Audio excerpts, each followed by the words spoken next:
یہ دیکھیں یہ قوم کے ساتھ مذاق ہے. اور اسی طرح ڈیزل کی قیمت اس وقت آج سے 10 یا 15 روپے کم تھی جو انہوں نے بیک وقت 30 روپے کم کیا ہے. تو یہ تو قوم کے ساتھ مذاق ہے کہ کوئی احتجاج کے لیے نکلے تو آپ فوراً 10 روپے 5 روپے کم کر دیں اور جب کوئی نہ بولے تو آپ 15-20 روپے بڑھا دیں.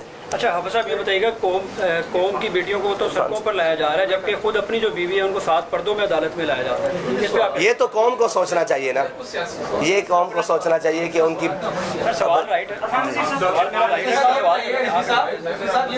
سر اس پہ کیا کہتے ہیں آپ؟ پرانے جو دور تھا پی ٹی آئی کا اس دور میں ہم نے دیکھا فرانس میں واقعی پہ بڑا دھرنا دیا گیا, اس کے بعد واقعی ہوا انڈیا میں واقعہ ہوا اور دیگر بھی واقعہ ہوئے سویڈن میں واقعہ ہوا. اس طرح دھرنے نہیں کیے گئے, اس میں صرف پریس ریلیز تک جو ہے نا آپ لوگوں نے وہ جاری کی. تو کیا وجوہات تھی کہ اس وقت اس طرح کی جو ہے وہ مزاحمت نہیں کی گئی؟ اس کی میں کئی دفعہ جواب دے چکا ہوں کہ فرانس کے خلاف ہمارا احتجاج اس لیے تھا اور اس کے سفیر کی ملک بدری اس لیے تھا کہ وہ وہاں گستاخی ریاستی سطح پر ہوئی ہے, ریاستی سطح پر ہوئی ہے. اور یہ شاید آپ نے نہیں سنا کہ اس کے صدر نے اور ریاست نے اس کی حمایت کی تھی, اس لیے ان کے سفیر کو. انڈیا میں جو گستاخی ہوئی ہے وہ ذاتی طور پر ہوئی ہے, اس کے خلاف ہم نے احتجاج بھرپور ریکارڈ کیا ہے. اور کل بھی کوئی خدا نہ خواستہ ریاستی سطح پر اللہ نہ کرے کوئی اس کی حمایت کرتا ہے تو ہمارا مطالبہ پھر وہی ہوگا کہ اس کے سفیر کو ملک بدر کیا جائے. اس کے لیے جو بھی قربانی دینی پڑی انشاءاللہ دے گا.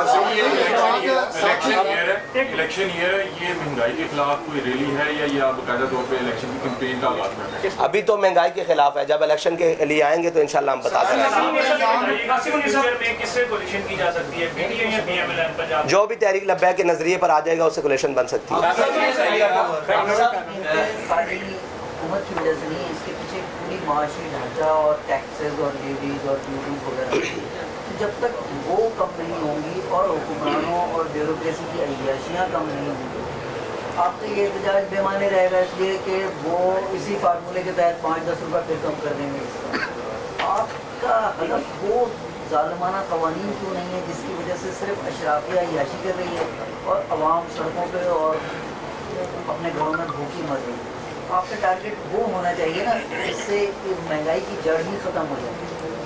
اس طرف آپ کی نظر کیوں نہیں ہے؟ بہت اچھا سوال کیا آپ نے. دیکھیں ہم نے فارمولہ دیا, ہم نے یہ کہا کہ آپ 800-700 سی سی والے کے لیے پیٹرول کی قیمت یہ رکھیں, بائکس والوں کے لیے یہ رکھیں, بڑی گاڑیوں والوں کے لیے یہ رکھیں. اس کی زد میں اشرافیہ ہی آ رہا ہے اور لوگ پوچھ رہے ہیں کہ آپ سے کسی نے رابطہ کیا؟ ہم سے حکومت نے تو رابطہ نہیں کیا, لیکن جو حکومت کے وہ پالے ہوئے لوگ ہیں جو اس کے کمیشن کھاتے ہیں انہوں نے ہم سے رابطہ کیا. کیا آپ یہ کیا کرنے جا رہے ہیں؟ آپ بھی پر لیٹر کوئی ہم سے کمیشن لے لیں, ہم سے کوئی بات کر لیں, تو اس کا مطلب ہے ہمارا تیر بہدف ہوا, ہمارا تیر بہدف ہوا. ان کو تھوڑی پریشانی کا سامنا کرنا پڑا. وہ ہم سے کہہ رہے ہیں کہ آپ ہم سے وہ لے لیں, کیا نام ہے اس کا, کمیشن لیں پر لیٹر, اور آپ اپنے اکاؤنٹس بتائیں, ہم ان کے اندر پیسے بھیجنے کے لیے تیار ہیں.